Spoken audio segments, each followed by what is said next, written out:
there was the bait. Now the thing about Qiyana for Griffin, and I kind of just want to float this as we go deeper into the tournament, is that Sword and Chovy typically like to play AD or do have a much deeper champion pool in terms of AD champions, which means AP junglers work really well for this team, which is why I also think that Tarzan as a phenomenal Taliyah player, but Taliyah is also very important as another AP jungler. So that's something to keep our eyes on as he locks in the Elise quite early on in the draft phase. Their lane-dominating duo with Yuumi has been Lucian traditionally. We call it the bullet hell lane over in Korea because it does remind you of video games of yore.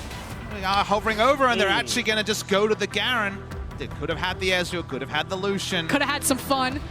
No fun allowed. Fun police here are Griffin. The last time we saw them play Garen Yuumi was against C9, and that was a very elongated game as well until Cloud9. I just want to forget about that game. Yeah.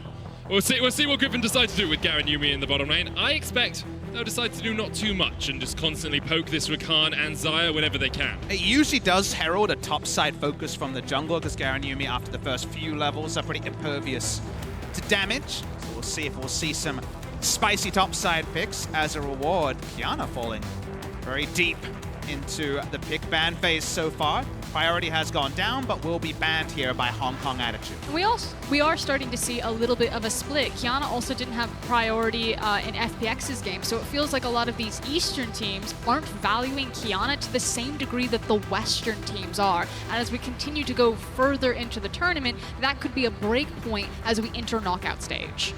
Definitely could. With the Kayle and LeBlanc band away here by Griffin, Ezreal will be the final lock away. We have seen Chovy play that mid already this tournament, but I'm looking at things like the Rise that are still up, the Aatrox still available as well. Jayce also has been Sword's go-to in a lot of games, so I think they just draft that here. Get Chovy an advantageous matchup. You can also play the mid lane Jayce if needed. And that's what you needed. You needed a strong AD pick to pair with your AP jungler, and Griffin have an abundancy of that, and it also works very well with a lot of their poke that Yuumi's also going to be putting out in the mid and later stages of the game. Hong Kong Attitude still need to pick both their solo laners here. They know that one will probably be going into the Jayce. Gangplank, very safe, can farm up pretty well, but I want to see what else they have. I mean, you say that Gangplank is safe, but again, in the Eastern regions, Gangplank can get just blasted if you have the dive potential on him, which is something that Elise does very well. So depending on if that is the Jayce versus Gangplank matchup, and if Sword does get an advantage and you build up a big crash, Griffin have all of the tools to punish a Gangplank pick here. And you understand Gangplank Syndra from a tier list perspective, but I'm actually not a huge fan of the GP. First into Jayce, not a great matchup. Could, of course, get worse if they flex the Jayce, and then from there, you think, okay, it's not for lane. You can play through bot side. Playing through Garen Yuumi really is a brick wall, so feel like perhaps maybe even something like the Ornn, go a scaling draft, Ornn Orianna, and hope for the best. Is an avenue Hong Kong Attitude would have taken, but they're going to go to Comfort. We see Lehends, he's always hovering, his famous pick, even though he's support, known for hitting rank 1 and solo queue on the Singed. We're going to jump to the Camille. Let's wait and see the lane assignment here, because usually we'll be Camille mid. And now that means that it's going to be that much harder to try to play through the mid lane that you were just talking about, Papasmithy. It feels like Hong Kong Attitude really only have that Syndra Lee Sin combo, but now staring into the eyes of an Elise Camille 2v2 is going to be very hard to overcome. It's so clear what Griffin want to do. Garen Yuumi eventually hit the mid lane and slowly wave clear, while Jayce and Camille find incremental advantages, and Camille has those unique flank angles she can take to get that hard engage, probably on the Syndra more often than not. So let's see if it can be Crash once again on his Lee Sin, finding a way to keep things competitive in the early game. And my only complaint of Crash's tournament so far is he just seems a little bit disconnected from his laners. He doesn't help them reset their waves as awesome. He's not often shadowing underneath them. He's more so playing for himself, taking advantages and objectives for himself. And I think that's what put Hong Kong Attitude really at the back foot in this tournament. And while Jankos may have that reputation of yore, we saw him shadowing his top laner and stopping his Kayle from falling hugely far behind in the previous game. So that's the evolution of junglers outside of just the ganks. Once more onto Summoner's Rift. We tread third game of the day. Hong Kong Attitude up against Griffin. HKA yet to get a win so far at Worlds Group Stage. Would be wanting to rectify this, but what a tough opposition they have against them this match. I'm just checking out the keystones right now and going down the list, noticing that Mission's taking the phase rush. We've seen a couple of different options from Syndras over the course of this tournament. Obviously taking the domination, electrocute if you really want to try to blow people away, but being quite respectful in this this laning phase. To open up space where possible. Interesting fleet footwork is, of course, going to be Viper just trying to incrementally open up space. Already has the ability to be impervious to slows as well. It's going to be a very swifty Garen once again. Yeah, and I think it's going to be really interesting about the trades that Chovy will take with the fleet footwork, as well as having, what's the defensive one? Secondary tree. Resolve. Bone plating. Yeah, Resolve as his secondary keystone there. So probably either trying to dodge out some of these the balls with the speed up from fleet footwork, as well as have the health keep him topped up, and look for small, quick trades by using that wall jump and hopefully getting health back over time and slowly chip mission out of this lane. And the gold standard in this ranged versus melee matchup in mid from the Camille side is control wards on both sides of the river and basically being able to threaten an all-in with hookshot off cooldown. That is absolutely the ultra safety with the high pressure of an Elise that Chovy craves. Not going to be there in the early game, but we've seen Chovy and the LCK take melee versus ranged trades, speaking of trades, Viper takes a bit of damage, and actually win out on lane matchups that on paper seem really, really tricky. Such is his propensity to dominate lane. And we have talked about kind of where Crash is going to attack, and while we're looking at this bot lane, Crash did start on his bot side jungle, so red into an early Krug clear, which means his Krugs will respawn around the 4-minute. So there's a potential that with this Rakan and Xayah lane on second spawn of Krugs, that if Crash finds the window, he could try to force the gank here on Viper and Lehends to try to break this brick wall, because when you're against a Garen and Yuumi, you're right. They can just absorb everything, and it's very hard to move them. You have to expend so many resources to force them out of lane. There are windows when you can attack. W is on cooldown. W is not available in the really early game, but like you say, kind of has to be then, or you're just thinking about top and mid where possible. You mentioned that Tarzan isn't going to be too concerned with the bot lane. He's already top, but will be spotted on a ward if he does trudge forward soon. That ward is going to expire relatively soon. Maybe timed well by Griffin. Yep, you can see it just goes out, and here goes Tarzan. Waited for the ward to expire, and now 3Z is not in the best of shape. Sword pops the acceleration gate. 3Z's going to try and get away. Tarzan looking for the cocoon, lands it, but there are the oranges. He still sinks in the fans. 3Z will escape for the moment. But took a lot of damage there. Kaiwing jumping onto Viper in the bottom side of the map. Tarzan trading once again. The cocoon lands. Maybe Tarzan's going to go in for this.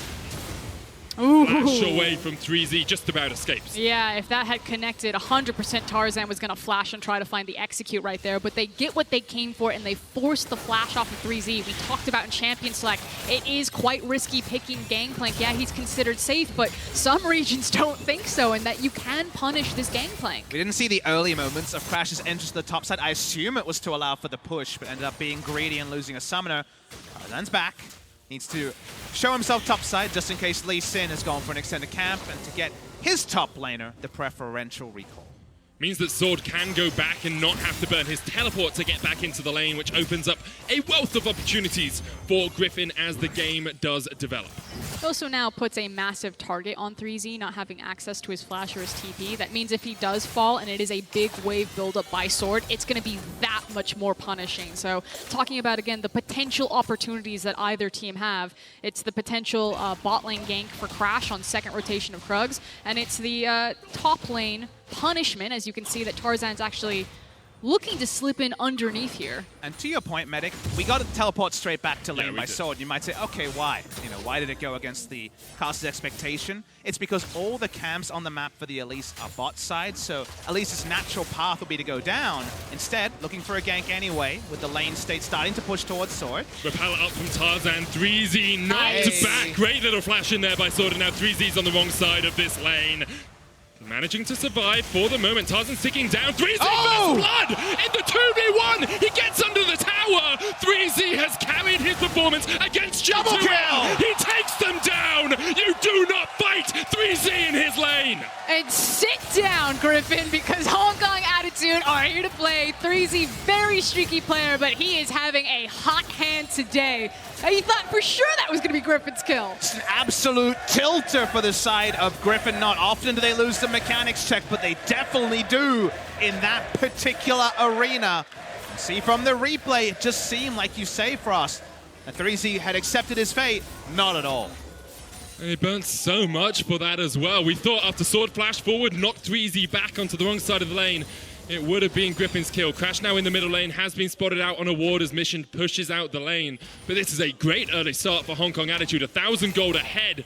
Now Teleport coming into this bottom lane from Viper. And it was so important for Hong Kong Attitude to survive that there. Again, if 3Z dies, doesn't have TP, doesn't have flash, that lane would just be over. But now picking up the double kill has the Sheen, they've got a chance. Viper's all on his lonesome down towards this bottom side. The Ignite is ticking away. Kaiwing looking for the kill. Viper flashes away, but up towards the Infernal Pit. Chovy's jumping in, kills Crash. Mission just about surviving. Here comes the Cannon Barrage. Tarzan forced away. Viper coming to join the fray. Chovy still on the Infernal Dragon. HKA might want to fight this. They don't want to give this Dragon up without a fight. Cocoon coming in, lands onto Unified. The Infernal will be secured by Griffin, and Hong Kong Attitude are still getting engaged on the Unleashed Power on Chovy. Isn't enough. Griffin might continue to look for the chase. Prowling Projectile will not connect, and Hong Kong Attitude limp down under their bot lane tower. Limp is the correct thing to say, but it was all so close in the Genesis there, Viper having to flash out defensively. But Griffin were able to focus on their targets, and their target acquisition got the kill, got the Drake. We finally get that replay of topside after the flash E. You just assumed the Pirate was done for. Yeah, and it's the health back that really comes in for 3Z there. He not only gets the health back, but he also is able to get out of the cocoon and immediately turn around the damage. Then from there, Griffin just don't have the burst. And you saw also the minion aggro being so important. There was a hugely grouped minion wave. As we look down the back, everyone seems ecstatic, understandably, about 3Z standing firm. You know, the Gangplank's getting their Trinity Force early. Start looking for a lot of different map plays with the Cannon Barrage, but also potentially some staying power in the lane. And you can now see it. There's an EXP difference between 3Z and Sword. He's got the Sheen. He's starting to really chunk out. And what was just a hard-won lane for Griffin has now swung dramatically back in Hong Kong Attitude's favor. Especially when our main concern for Hong Kong Attitude was the top side of the map. Tarzan playing around Sword and Chovy, as we saw him do in the C9 game.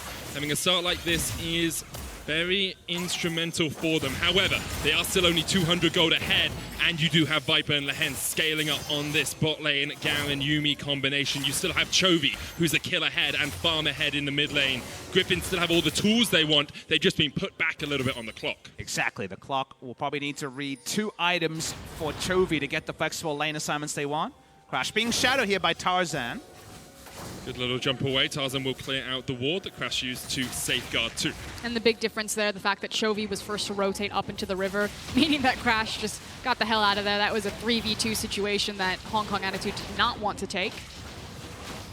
Notice that Griffin have not been able to set up the sort of river control they would want. They clear out one side, but we see exclusive vision from Hong Kong Attitude on the bot side. Allows Syndra to push up, allows the safety she needs. Tarzan is lingering topside. 3Z so far playing very respectfully. Still has his flash, has the oranges as well, so if the Cocoon connects, he can escape at least the first bit of CC. Here we go, Cocoon not quite going to find its mark.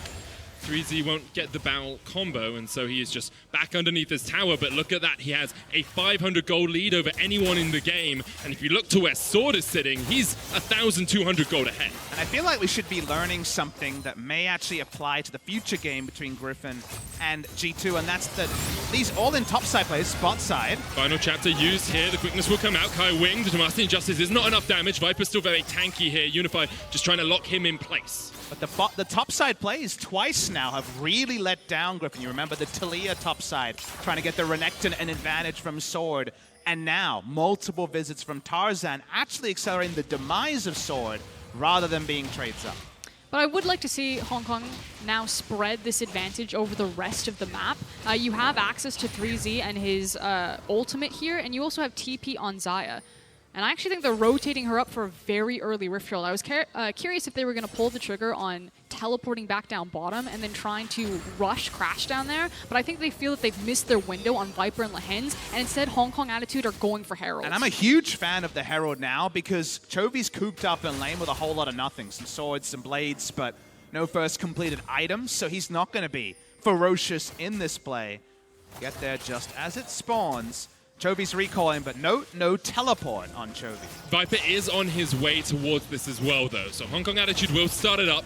As you say, Chovy has just got back to base. Maybe Griffin are looking to delay it for long enough. or maybe they are just accepting the fact they've sacrificed it. I think they have to accept that it's been sacrificed. The fact that Sword is unable to enter the river and really start laying down poke, he's kind of the #1 guy that you'd look to try to stall this out with Shock Blast. So very well coordinated play from HKA. Exactly, and it plays around things like 3Z having way more presence in topside than you'd expect in the GP versus Jayce matchup. He was the one controlling the entrance to the river, not the Jayce like you might imagine. It played around a back and TP timing from the enemy mid laner. Honestly, just a supremely clean play from HKA. And it can get even cleaner. We have Infernal spawning in 18 seconds. You now have the Rift Herald on side of HKA. They could use the Herald to force pressure and priority over the river with the Infernal. And that's why you see the TP straight to lane from Unified to push it in again. Get that first access to the river, keep the control ward alive.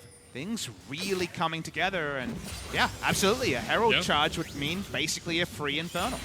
And I think the thing with HKA is we have seen them have strong early games. This is looking clean once again, but sometimes it's their mid-game decision-making that falters a little bit, where we see teams like Griffin or G2 taking over the map. It's variance in individual performers and making sure that their key members get their comfort champions. They don't have the same wide champion pools as here's the Herald we were talking about. It's going to force Griffin to respond and, again, help HKA get that access over the river to take control of this Herald. So how do Griffin problem solve this? Because it's clear what HKA want. Well, Viper's trying to stand in front of the Herald for the moment. Tarzan's on his way as well, but 5 members of Hong Kong Attitude are down towards this bottom side. The plates have been chipped away. Chovy behind them now. Blade Caller was just used by Unified. He still has his ultimate if he gets caught out. HKA have pushed in that wave, and now they're looking to gain control over the river. They will not start the Infernal straight away. They haven't actually put a control ward in the pit either, so Griffin still know that that Infernal Dragon hasn't been kicked off. No sweeper to guarantee exclusive vision around this Infernal, but they will pick up the scuttle after all. Important note, Rift Herald Summon did not get them the free Infernal, so things do slow out, which for now, Griffin will accept. It's missing some of that prep work. You talked about the sweeper, denying all of the vision, not also bringing the necessary control wards that HKA needed. And we talked about the variance in individual performance. It's also then the variance in their macro play, which has kind of led to this very up and down from moment to moment performance that you see from this LMS squad.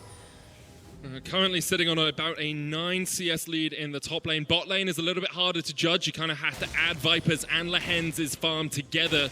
And that means they're slightly ahead of Unified in terms of pure gold value of a bot lane. But Unified's on his way towards an Essence Reaver. You can see Mission almost finished his Luden's Echo in the mid lane. And HKA are starting to get towards those first completed items, and especially having a Trinity Force on the Gangplank makes them very powerful right now. And they just want to draw Griffin into fights where possible, because the 3-lane push with Camille, Jayce, against honestly Syndra and any of the side lanes just is so hard to bear. Mission will have to hang back and wave clear.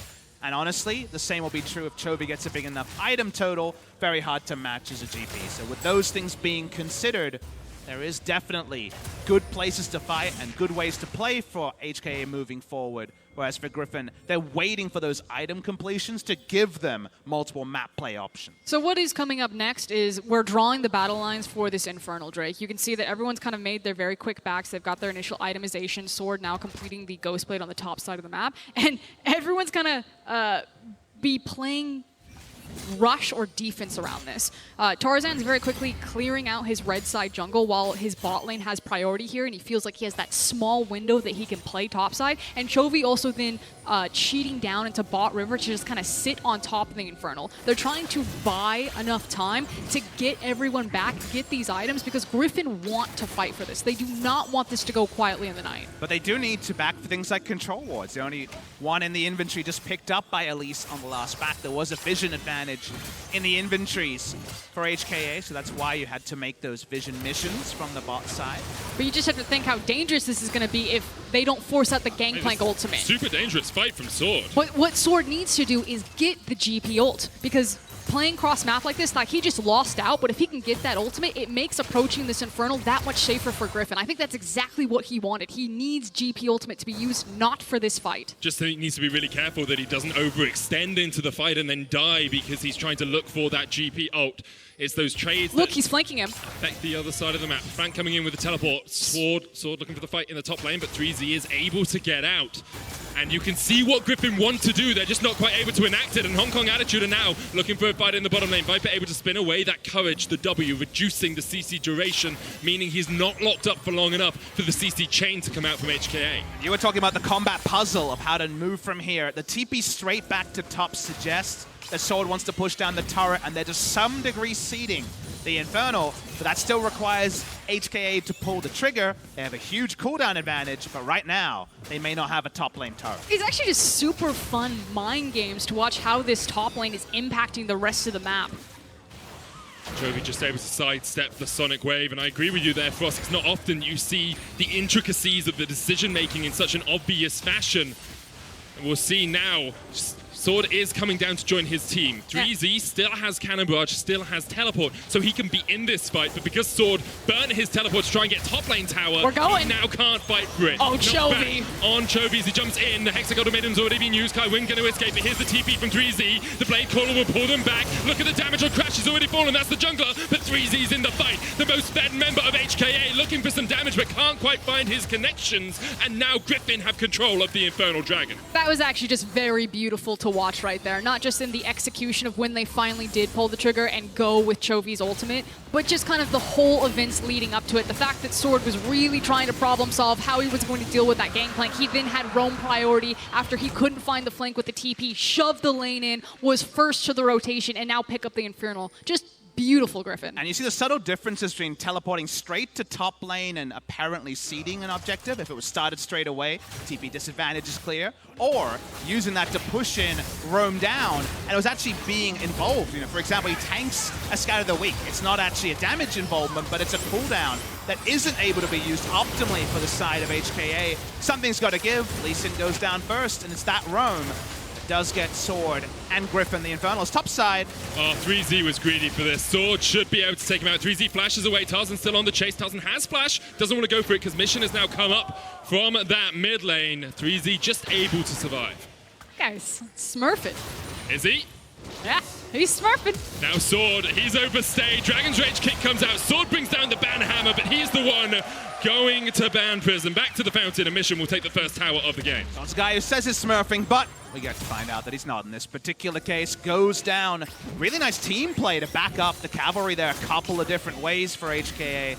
To get the first turret. It should be answered before too long, so we remember just a sliver of health on the top lane. Outer turret from HKA. Bot side, nothing's happening. It's Garen Yuumi. Nothing's happening yet, but with double Infernal and come mid-game, the thing about Yuumi in this combination is that she can build more itemization into like pure mage, have things like Deathcap, Luden's Echo, and like Medjay Soulstealer rocking around. She's gonna hit like a truck in about 10 minutes. But that hasn't necessarily been Lehends' read on the build. He's going back to the build he innovated when the champion was released and much more towards the Athenes. It's extra utility for someone like the Camille and Elise to dive in. So I think it's the fight now approach rather than the inevitable scaling doom that is the full APU.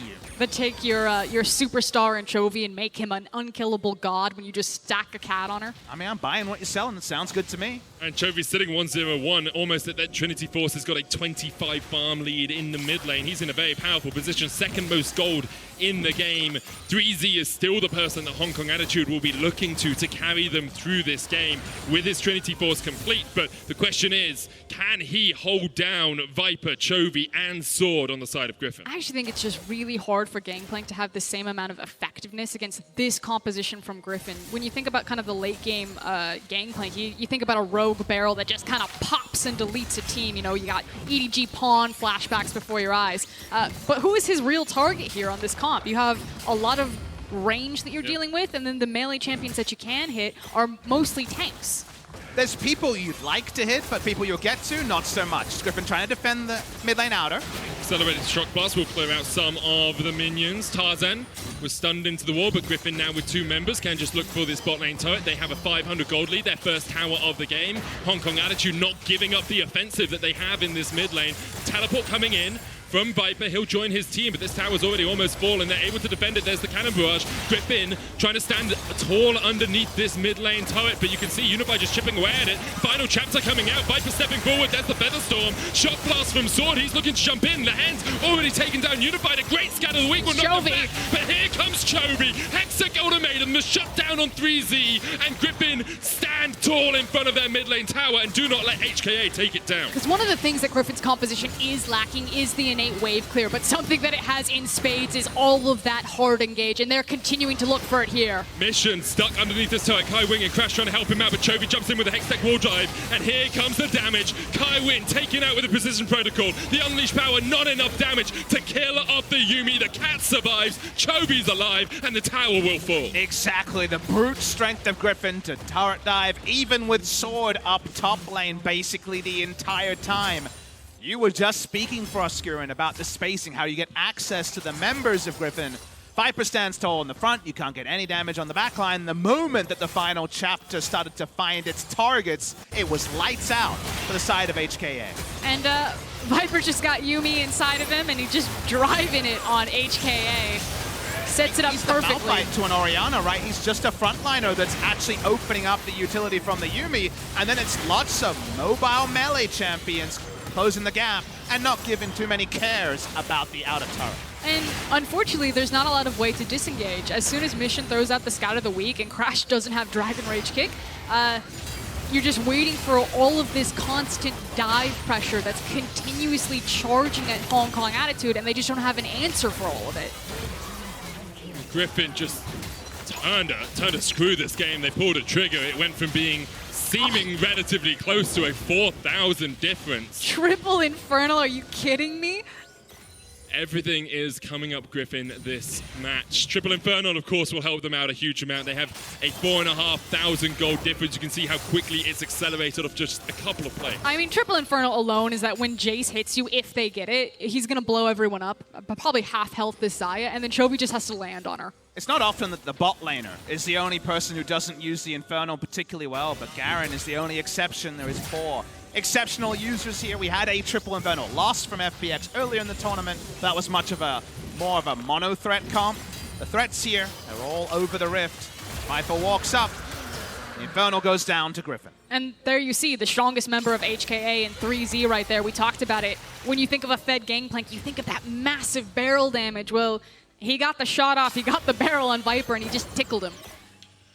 Not doing much at all. I do like the execution that's calling from Unify to try and reduce some of the healing that Yuumi will be putting out.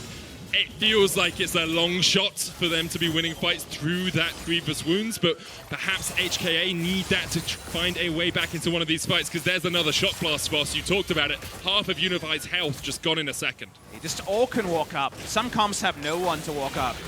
You can have multiple people here, and Garen will always lead the charge. Deep Vision comes down, Baron setup begins. Not the world's fastest Baron, but that's the sort of pressure that will pressure out a mistake from HKA. And that is kind of the one bright spot, and it just means that Griffin need to be much more creative about how they take the Baron. Again, their ability to turn off of Baron with Elise and with Camille and force you to fight them when you do face check is very strong. But at this point in the game, Griffin are actually playing for Fog of War. It's about that vision denial, creating darkness, and again, forcing HKA to step up into areas that Griffin control.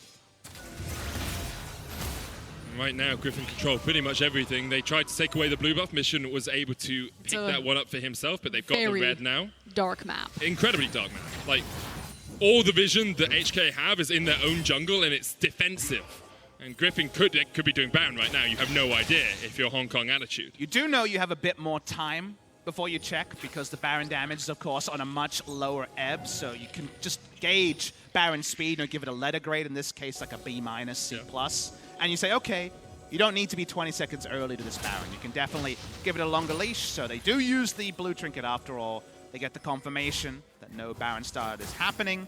Griffin will use it for a priority reset, so you still get an advantage as Griffin. And I do want to point out kind of where Kaiwing is setting this vision. He needs to be careful about getting wards that won't be picked up by the sweepers, so setting things kind of on top of the Raptor camp instead of in that brush that usually has a control ward in it, the one that Tarzan has just walked over, and as well as the Baron Gate ward, the one that's not caught by the pink that's now placed in the pit, but is on the wall just outside it. So HKA trying to hide their vision as one's picked up.